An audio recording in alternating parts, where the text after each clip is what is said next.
The night sky, the dark blanket above our heads adorned with shining stars extending as far as the eye can see. One of the most appealing and mystifying of all sights.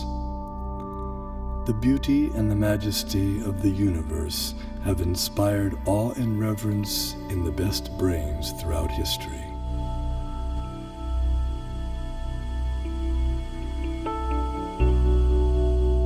There is a perfect brain behind all the natural physical laws. This most beautiful system of the sun, planets and comets could only proceed from the counsel and dominion of a powerful and intelligent being.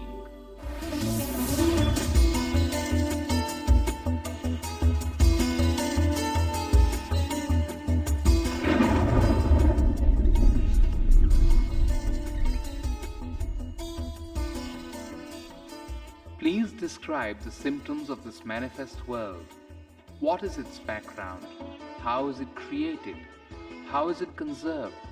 And under whose control is all this being done? Many millennia ago, an advanced civilization revealed the mystery of the origin and nature of the cosmos. The term Vedic refers to the civilization of ancient India. Angkor Wat, the world's largest temple complex, with walls nearly 1/2 mile on each side, was built between 1112 and 1150 AD in Cambodia. Astronomy and Vedic cosmology are inseparably entwined at Angkor Wat. The central towers represent Mount Meru, the cosmic axial mountain.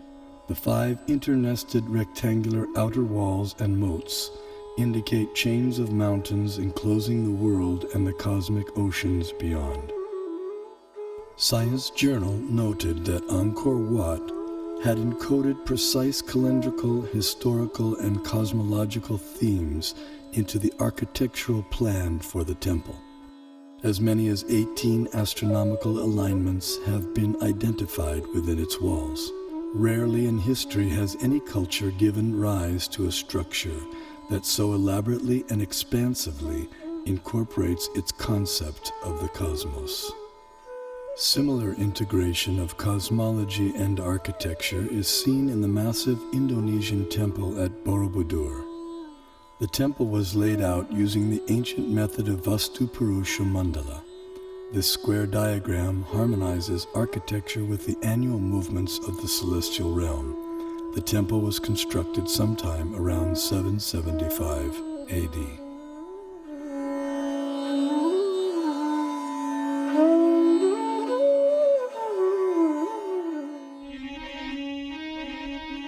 His Divine Grace A.C. Bhaktivedanta Swami, also known as Srila Prabhupada, author of 84 books on Vedic knowledge and founder of the International Society for Krishna Consciousness and the Bhaktivedanta Institute.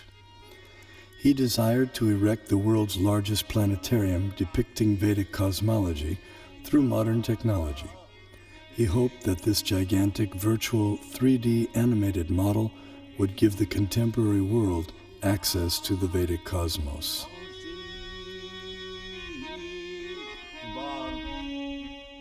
The Temple of Vedic Planetarium, we shall show the Vedic conception of planetary system within this material world and above the material world. Vishwanandana Swami, a prominent scholar of Vedic cosmology in the line of Sripad Madhvacharya, feels that the planetarium will expand the horizons of modern cosmological knowledge. We have a lot of information about this universe in our Vedic and Puranic scriptures. So certainly a person who is interested in exploration, he would get some material for exploration. The planetarium had many different exhibits, so you wanted some exhibits that would create this doubt in science that they don't have the proper explanation, and that the Bhagavatam has a better explanation. In the temple, and that, it would show the Vedic cosmology. And I think later on, he said that even if the scientists don't accept it, we don't care. We just show what's in the Bhagavatam. We don't care whether people accept it or not, but we should just show it. In a letter to Bhakti Swarup Damodar Swami, Srila Prabhupada delineated 4 phenomena to be explained in the planetarium. Explain the passing seasons, the eclipses and the phases of the moon, and the passing of day and night, etc. Then it will be a very powerful propaganda. The literature of that period contains a wealth of cosmological knowledge encoded in Sanskrit, arguably the world's oldest language. This knowledge has the potential to enrich our understanding of the cosmos we live in.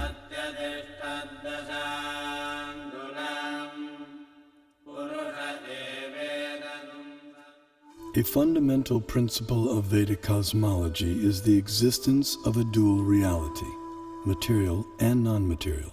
Here we see the non-material sky filled with innumerable planets of permanent stature. Among these, the topmost planet, Goloka, is shaped like a lotus flower, and it is here that the super-intelligent designer of the cosmos, Sri Krishna, resides with his associates.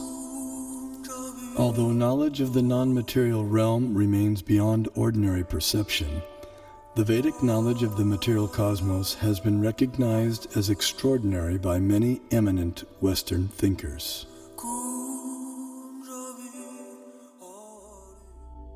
As in Hindu mythology, it is a continual dance of creation and destruction involving the whole cosmos, the basis of all existence and of all natural phenomena. Long before it became a scientific aspiration to estimate the age of the earth, many elaborate systems of the world chronology had been devised by the sages of antiquity. The most remarkable of these occult timescales is that of the ancient Hindus. Indian cosmologists, the first to estimate the age of the earth at more than 4 billion years, they came closest to the modern ideas of atomism, quantum physics. To the philosophers of India, however, relativity is no new discovery, just as the concept of light years is no matter for astonishment to people used to thinking of time in millions of kalpas. A kalpa is about 4,320,000 years.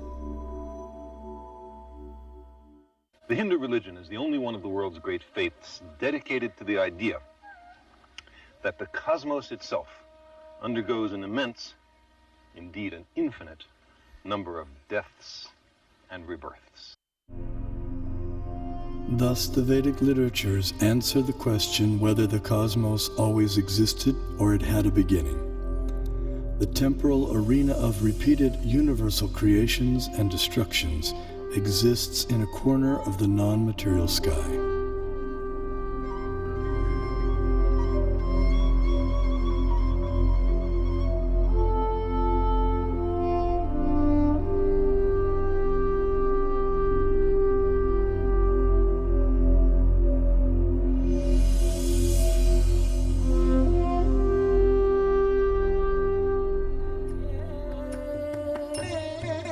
This material nature, which is one of my energies, is working under my direction, O son of Kunti, producing all moving and non-moving beings. Under its rule, this manifestation is created and annihilated again and again. The only religion in which the timescales correspond, no doubt by accident, to those of modern scientific cosmology. Its cycles run from our ordinary day and night to a day and night of Brahma. 8.64 billion years long, longer than the age of the Earth or the Sun, and about half the time since the Big Bang. And there are much longer time scales still. The material universe works on the principle of relative time. As such, a day of Brahma equals 8.64 billion years by earthly calculation. Since Brahma has passed half of his lifetime thus far, the age of our universe turns out to be approximately 155 trillion years. After another Brahma century, he stirs, recomposes himself, and begins again to dream the great cosmic lotus dream. Here we behold a form of the superintelligent being Vishnu, reclining in mystic slumber amid the causal ocean. When he exhales, millions of universes issue from his body and expand, until he inhales when all the universes return within him. The universe is a sphere encased by successive coverings of the elements earth, water, fire, air, ether, intelligence, and ego. As a coconut has its hard outer shell and inner liquid, so the universe has its outer coverings and an inner space half filled with ocean water. On that ocean, another Vishnu expansion reclined on a serpent bed while being massaged by his consort Lakshmi.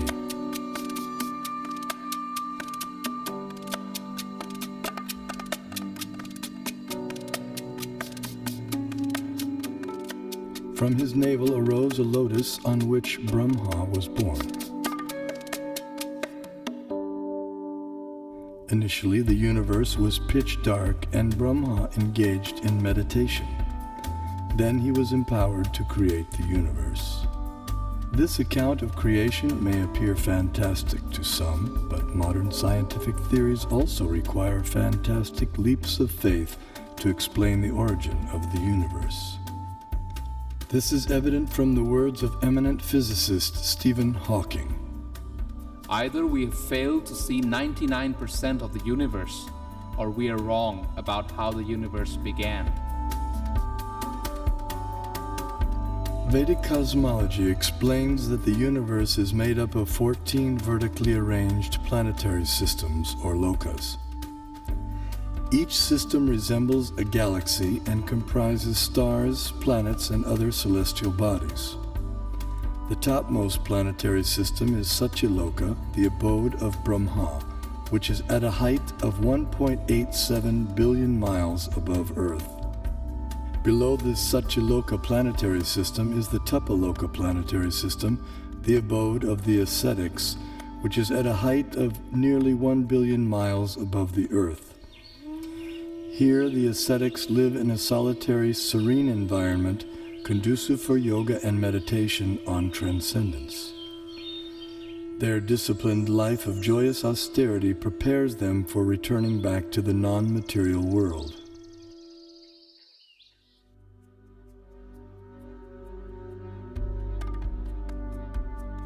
As we move down from Tapaloka, we pass through Maharloka and Janaloka until we reach the Svargaloka planetary system, also known as heaven. The alignment of heavenly bodies around the pole star was elucidated by Srila Prabhupada in a letter. We can see that at night, the whole planetary system is turning around. And the pole star being the pivot. Its planet has its orbit fixed, but the sun is moving up and down, north and south. It is not that we shall accept the theory that the sun is fixed and others are all going around the sun. That is not correct. In talks with leading disciples, Srila Prabhupada compared the revolution of planets and stars to a spectacular rotating chandelier. It's like this chandelier, and so the whole thing is moving. Then he developed this idea of the temple of the Vedic planetarium, and how he'd always go like this, dome, dome. He'd hold his hand like that, and he'd say, and then from the center of the dome, a chandelier, which shows the planets according to the Vedic version. Some spectacular kind of chandelier. This planetary system is rotating from east to west, and it is hanging like the chandelier taking shelter of the pole star. That we can see every night. That the pole star or the North Star remains fixed and does not orbit in the sky is well known to astronomers and sailors alike. Less known is the fact that the pole star rotates powerfully on its own axis. The ancient Vedic text called Matsya Purana explains, "The planets and stars are all attached to the pole star by invisible astral cords of wind called pravaha. The revolution of the pole star causes the orbital motion of other planets and stars." Through meditation, yogic astronomers visualize the planets and stars as different parts of the body of Shishumar, the transcendental dolphin. The pole star, the topmost of the heavenly planets, is like the capital of the middle universe. Here, the third form of Vishnu resides on an ocean of milk. In times of universal disturbances, the demigods headed by Brahma come here to appeal for help. The pole star is also the abode of Dhruva, a pure and exalted devotee of the Lord.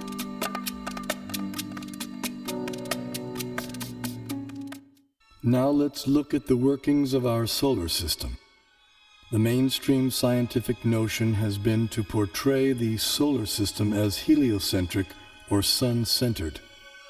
In the Vedic geocentric model, the sun, planets, and constellations revolve around the Earth in an approximately 24-hour period.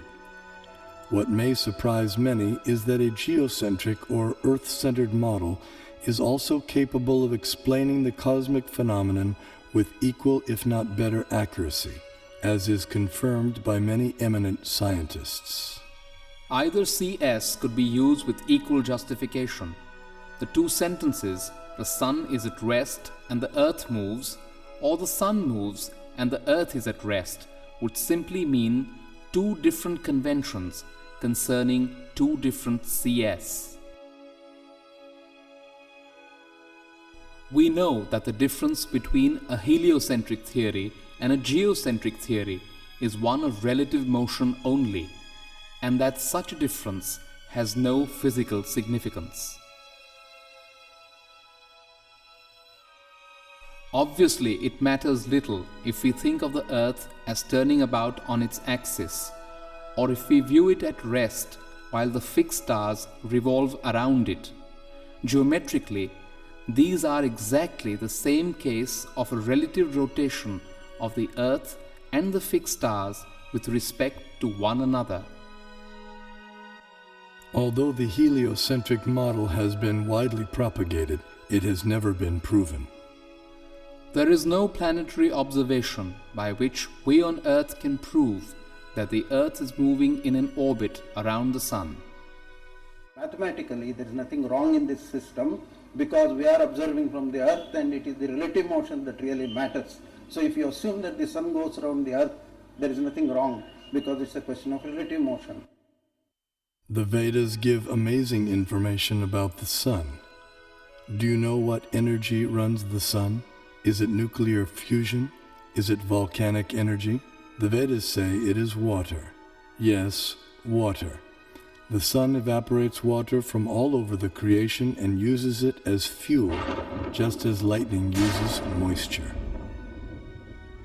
Modern science knows that sunlight contains many types of rays, such as ultraviolet, infrared, gamma rays, X-rays, etc. The Vedas describe that sunlight contains 100,000 different types of rays, each possessing specific subtle properties. Just as in a house, electricity regulates coolness, heat, light, sound, etc., so the sun's rays control heat and cold, day and night, summer and winter, darkness and light throughout the universe. The Vedic geocentric model explains how the sun moves around the pole star situated vertically above Earth's north pole. As the sun goes around the Earth globe, we experience day and night. The stationary Earth, unlike the pole star, does not revolve on its own axis, though it is slightly tilted toward the pole star. During summer in the northern hemisphere, the North Pole experiences 6 months of daylight. Conversely, during summer in the southern hemisphere, the South Pole experiences 6 months of daylight. These 6-month periods correspond to a day and night for the demigods living in the heavenly planetary system. Vedic cosmology accounts for this phenomena by the vertical motion of the sun, technically called Uttarayana and Dakshinayana. The sun moves upward on an incline for half a year and then downward for the next half. This motion produces 2 effects on Earth, namely the changing of the seasons and the varying durations of day and night. Ordinary vision sees the sun to be a mere globe of fire. However, celestial vision reveals a personality residing over the sun. His name is Vivasvan, and he rides on a golden chariot pulled by 7 divine horses at a speed of 16,000 miles per second. The chariot has 1 wheel which moves on celestial Manasottara mountain. The horizontal shaft is linked to the axial hub of the universe, Mount Meru, and the diagonal shaft is linked to the pole star. With each circular path, the wheel gradually moves laterally inward for 6 months and then outward for 6 months. Similar to the chariot's vertical motion, this lateral action fine-tunes seasonal changes on Earth.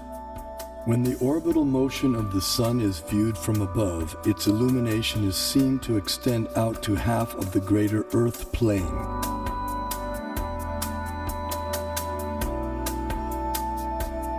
During its orbit, the sun passes over the 4 cities situated in the 4 cardinal directions. The city over which the sun is passing experiences noon, and the city in the opposite direction experiences midnight. The 2 other cities experience sunrise and sunset. The zodiac is a conceptual celestial plate encompassing the entire sky. Like the face of a clock, the zodiac is divided into 12 divisions of 30 degrees each, called signs of the zodiac, or rashis. Each named according to the constellation of stars residing within them. These signs serve as a set of reference markers for measuring the movements of the moon, sun, and the planets. The zodiac completes 1 clockwise revolution of 360 degrees in every 24-hour period. The moon travels through the zodiac, but due to its slower angular velocity, it completes only about 347 degrees in 24 hours, falling behind by about 13 degrees. The day after the new moon day, we see 1 moon phase. The next day, the moon again completes 347 degrees, and we see the moon in its 2nd phase.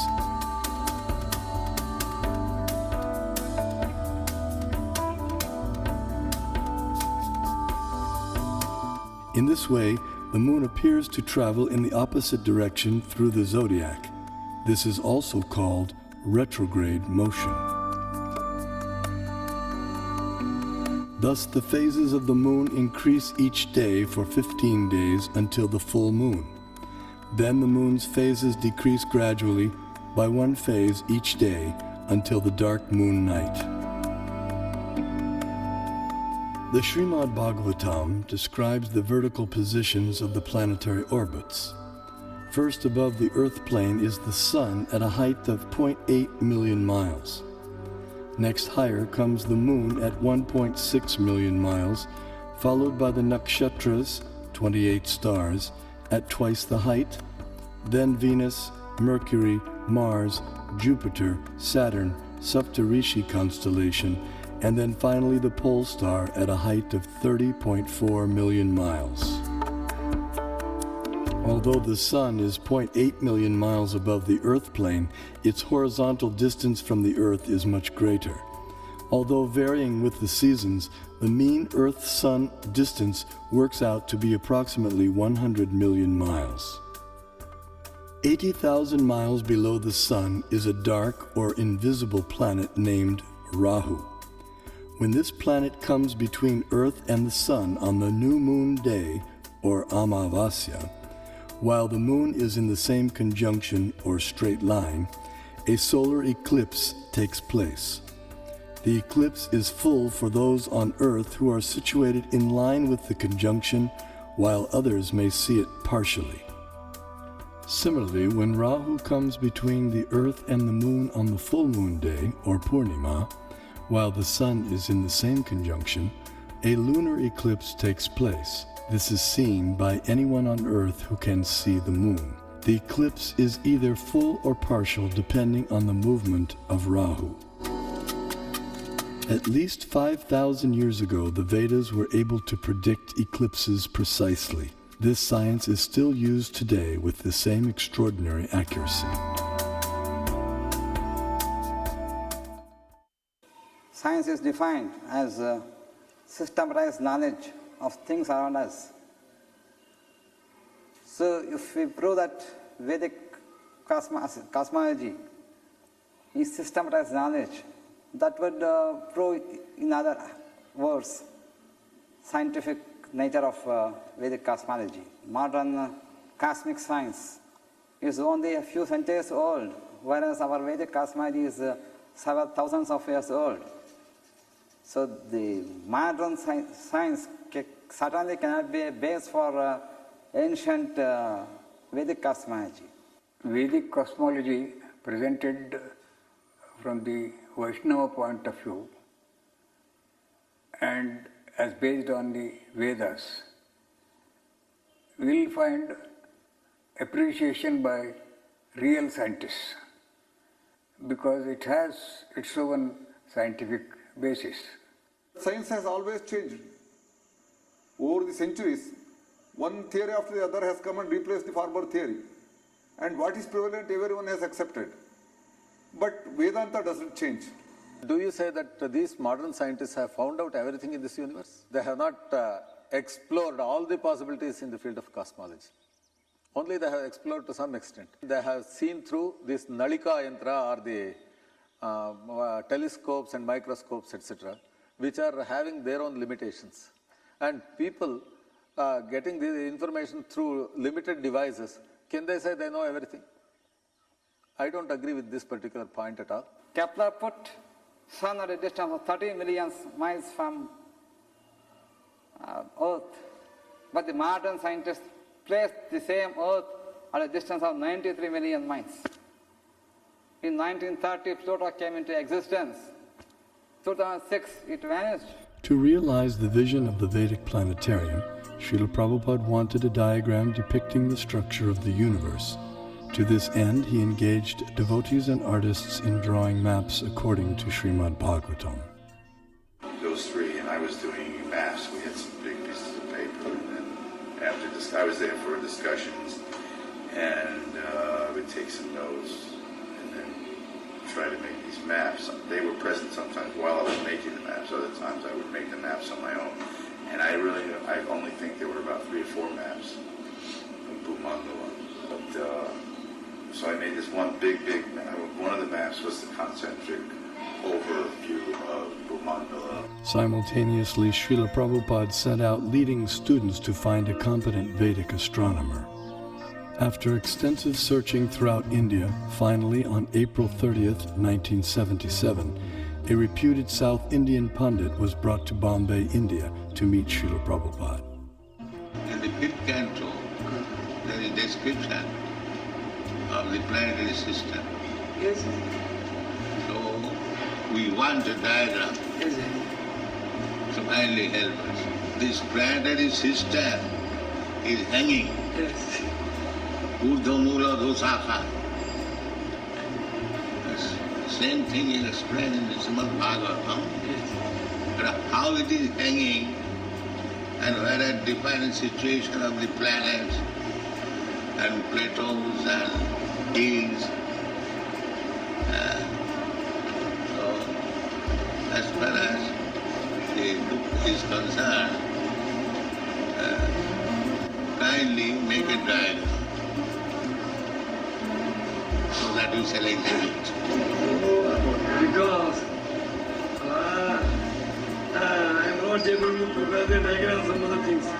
And during that summer of 77, Prabhupada had a lot of meetings with him and Tamal Krishna Maharaj to discuss how to do this Vedic planetarium. And they actually sent people out, they tried to get people from South India.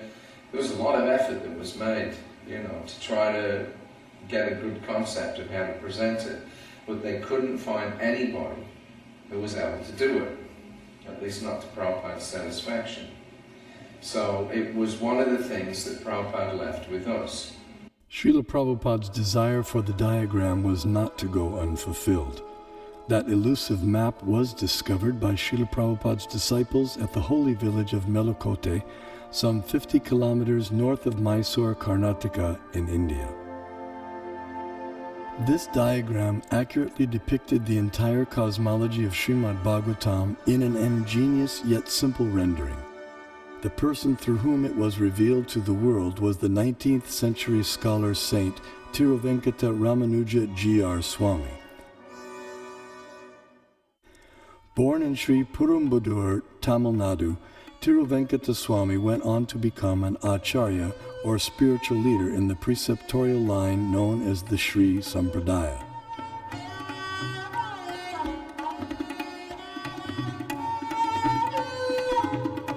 He spent several years of his life in Melukote, which 900 years earlier had been the residence place of Sripad Ramanujacharya, the most prominent acharya of the Sri Sampradaya. At Melukote, in the 1,000-year-old temple, Tiruvenkata Swami studied and taught the Vedas and also worshipped the deity of Tirucheluva Narayan.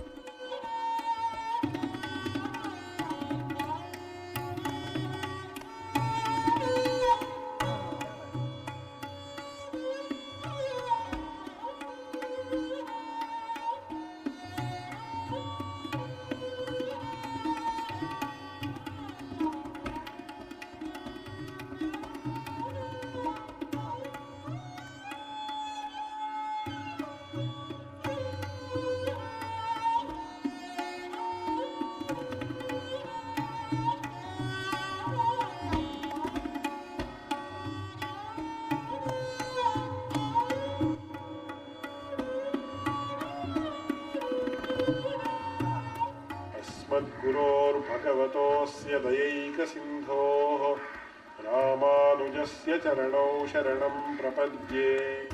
One day, while studying the Mahabharata, a 5,000-year-old epic of ancient India, he came across some intriguing verses.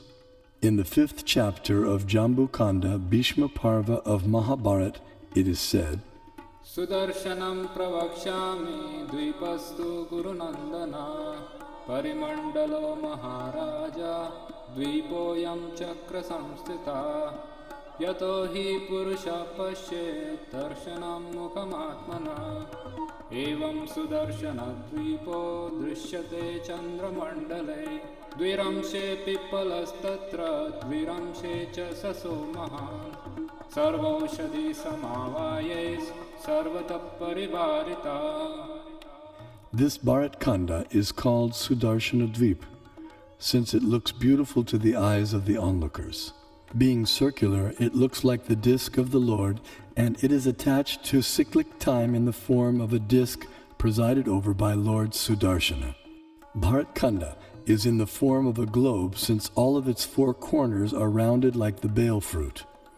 When viewed from the moon, half of Bharat Khanda appears like the rabbit and a small peepal leaf, while the other half appears in the form of a big peepal leaf, with all of them surrounded by varieties of vegetation. Pondering the verses, he became perplexed. What on earth can a rabbit and peepal leaves have to do with geography or cosmography? As he sought to understand their meaning, he contemplated, meditated, and prayed.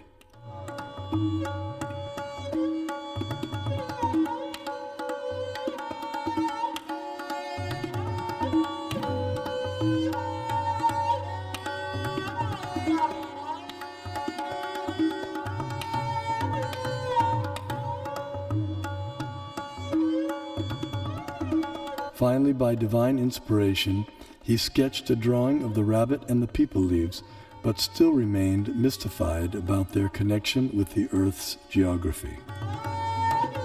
Suddenly it dawned on him that if the drawing was turned upside down, the rabbit perfectly corresponded with Europe, Asia, and Africa, while the people leaves corresponded with North America, South America, and Australia. These continents comprise our Earth, which the Mahabharata calls Bharatkanda. Vishnu Purana also describes the Earth as Bharatkanda and gives its diameter as 8,000 miles. The Earth is also referred to by the name Bharatkanda in the invocation Sankalpa mantra chanted by Brahmana priests since time immemorial up until the present day. Jambudvipe Bharatavarshe Bharatakande Meroho Dakshine Pash. Vedic cosmology gives descriptions of the entire cosmos, including its subtle features. Perception and access to these subtle features, however, requires karmic qualification. Consequently, much of the cosmos described earlier, as well as parts of the cosmography about to be described, are imperceptible and inaccessible to us earthly inhabitants. Bharatkanda is one of the 9 islands of the larger and originally bow-shaped Bharatvarsha, which was divided by the sons of Sagara. Being completely surrounded by water, the islands are mutually unreachable. In the Vedas, Bharatkanda, our Earth, is also referred to by other names such as Sudarshan Dvip, Kumarika Dvip, and Navadvip, etc.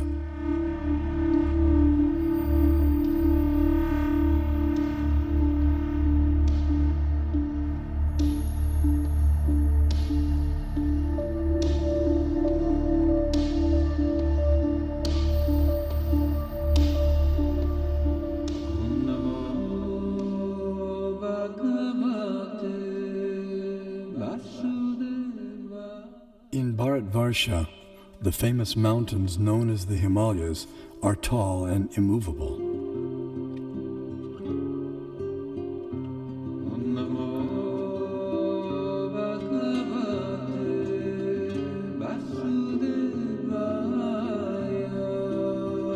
Here we find an abode of Lord Shiva, the greatest of the demigods.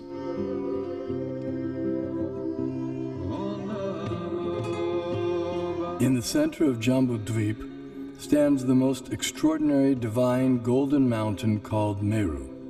Meru is shaped like an inverted cone, and it is the sporting place for the demigods. Around Meru are many supporting mountains called Kesara. Jambudvipa is 0.8 million miles in diameter and is surrounded by the saltwater ocean of the same width. On top of Mount Meru is a resort of Brahma called Manavati. The famous celestial river Ganges descends to the center of Manavati and then flows out into 4 directions. Surrounding Manavati in the 8 directions are the resort cities of the chief demigods. One of these cities is Amaravati, the resort of Indra, king of heaven. King Indra lives here in majestic opulence, attended to by musicians, dancers, and reciters. This is what you call as Brahmasarana, the place of the palace. Knowledge of Meru and the cosmography of the greater Earth has been preserved and taught carefully by learned scholars in the preceptorial line known as the Madhva Sampradaya.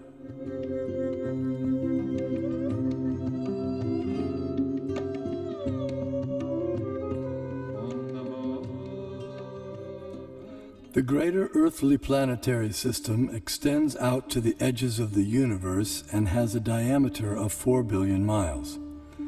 Known as Bhumandala, shaped like a lotus flower, it has 7 concentric islands and oceans with Mount Meru as its pericarp.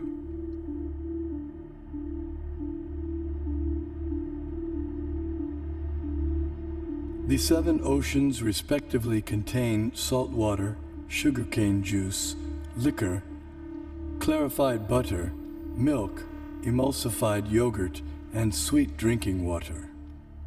Sometimes Vedic cosmology is misconstrued as portraying the earth to be a flat disk.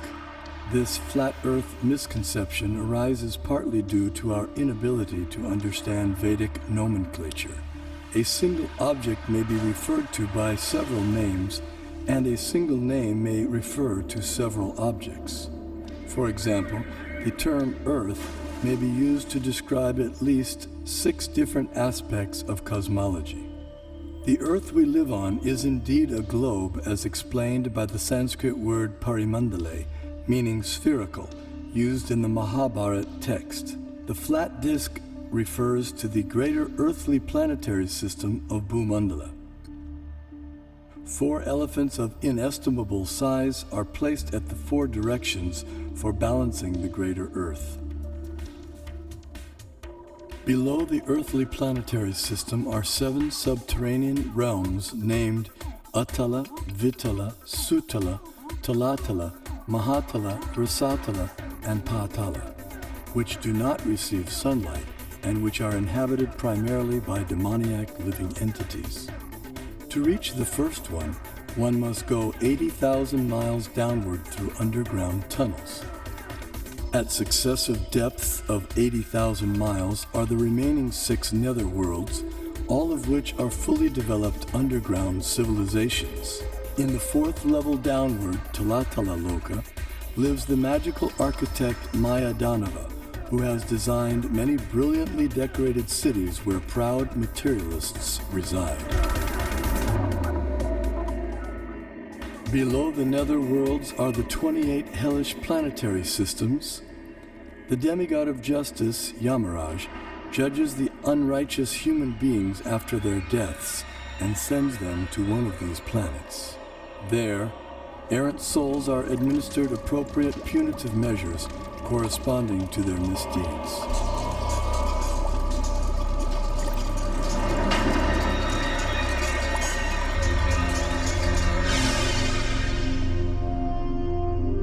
The earthly and subterranean planetary systems rest upon one of the hoods of the gigantic divine serpent, Shesha. Shesha in turn is held up by the colossal transcendental tortoise, Kurma. And Kurma resides in the ocean that fills half the universe.